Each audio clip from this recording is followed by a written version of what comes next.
और ब्रेक के बाद एक बार फिर से स्वागत है आप सभी का। नया सवेरा में अब रुक करते हैं अगली खबर का। बिल्कुल, और बात करते हैं प्रधानमंत्री नरेंद्र मोदी के तमिलनाडु दौरे से जुड़ी हुई, जहां पर वो आज तमिलनाडु के थूथुकुडी में लगभग 17,300 करोड़ रुपए की कई विकास परियोजनाओं का उद्घाटन और शिलान्यास करेंगे।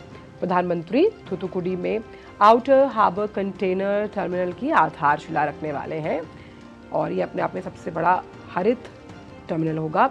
रोजगार सृजन और आर्थिक विकास को इससे बढ़ावा मिलने की उम्मीद जताई जा रही है।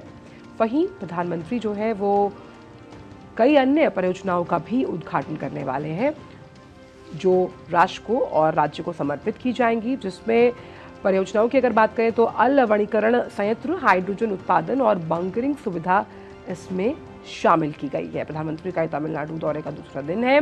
वहीं देश के पहले स्वदेशी हरित हाइड्रोजन ईंधन सेल अंतर्देशीय जलमार्ग जहाज का भी शुभारंभ प्रधानमंत्री आज करने वाले हैं। 10 राज्यों के केंद्र शासित प्रदेशों में जो 75 प्रकाश स्तंभ है, वहां पर पर्यटक सुविधाओं को भी राष्ट्र को आज समर्पित किया जाएगा।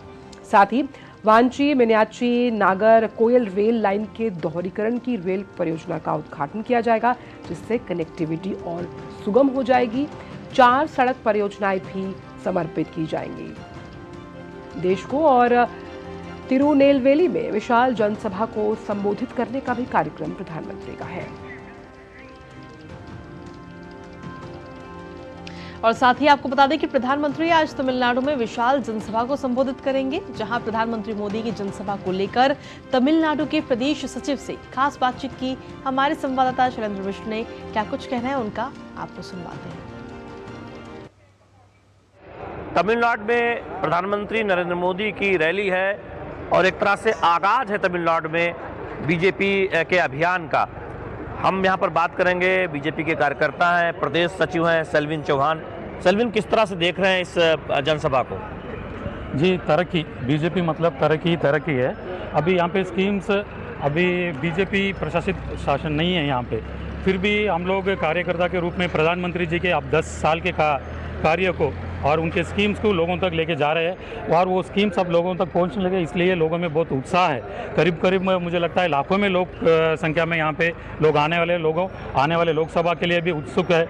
अपने प्रधानमंत्री, माननीय प्रधानमंत्री जी गरीब घर से आते हैं, एक चाय वाला, लोग बोलते हैं चाय वाला घर से आने के वजह से गरीब लोगों का जो भी परेशानी है, प्रॉब्लम्स, वो समझ के एक स्कीम वैसे बनाया गया जो गरीब लोगों के लिए आज तक कोई नहीं बना सका, वैसे स्कीम है, इसलिए लोगों बहुत उत्सुक है प्रधानमंत्री का स्वागत करने के लिए।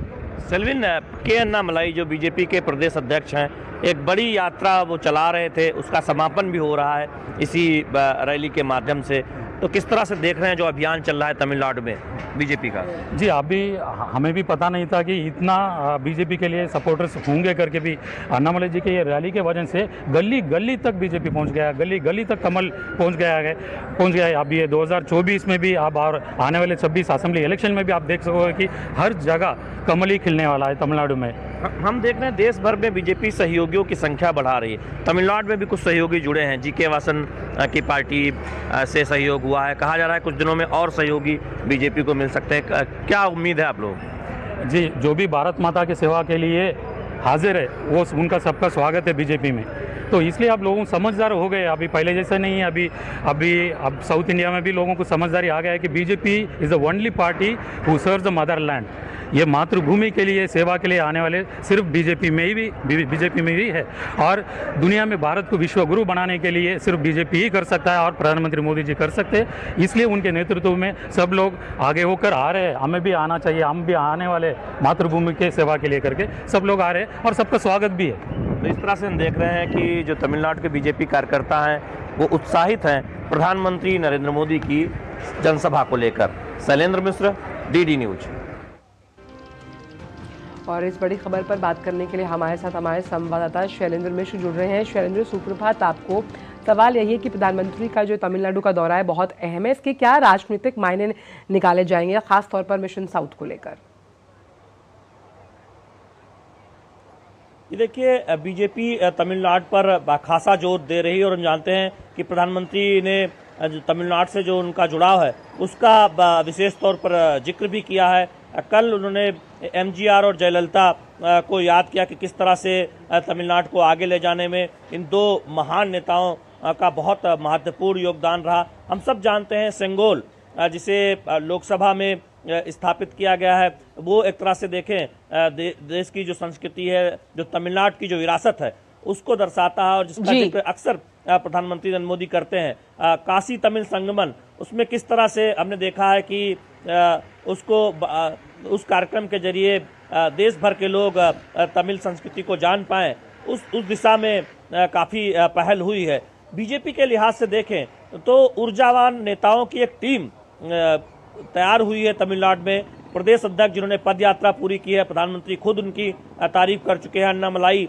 और बीजेपी ये मान रही है कि दोहरे अंकों में मत प्रतिशत लोकसभा चुनाव में बीजेपी का हो सकता है और उससे होगा ये कि जो कुछ छोटे दलों के साथ बीजेपी गठबंधन करने जा रही है, संकेत बहुत स्पष्ट है। उसके बाद एक बड़ी ताकत के तौर पर लोकसभा चुनाव में भारतीय जनता पार्टी उभरेगी। और जहां पर इस वक्त मैं खड़ा हूं, यहां बीजेपी का स्थानीय विधायक भी है। बीजेपी को लगता है कि न केवल ये लोकसभा जहां पर आज दूसरा कार्यक्रम होना, बल्कि आसपास की जो लोकसभाएं हैं, कन्याकुमारी हो या फिर जो तमिलनाडु में आने वाली जो लोकसभा है, उस पर बीजेपी बहुत अच्छी स्थिति में होगी और न केवल खाता खोलेगी बल्कि एक बड़ी चुनौती डीएमके के सामने पेश करेगी। यही वजह है कि डीएमके के परिवारवाद पर हम देख रहे हैं प्रधानमंत्री नरेंद्र मोदी खासा एक तरह से निशाना साध रहे हैं कि किस तरह से एक परिवार को बढ़ाने का काम डीएमके के लोगों ने, डीएमके की राजनीति कर रही है।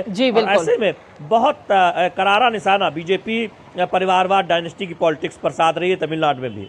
ठीक है, बहुत बहुत शुक्रिया शैलेंद्र, तमाम जानकारी और अपडेट्स हमारे दर्शकों तक पहुंचाने के लिए। तो प्रधानमंत्री आज तमिलनाडु के दौरे पर रहेंगे, जहां पर कई सारे विकास परियोजनाओं की सौगात प्रदेशवासियों को देने वाले हैं। और इसी के साथ चलिए खबरों में आगे बढ़ लेते हैं, जहां आपको बता दें कि प्रधानमंत्री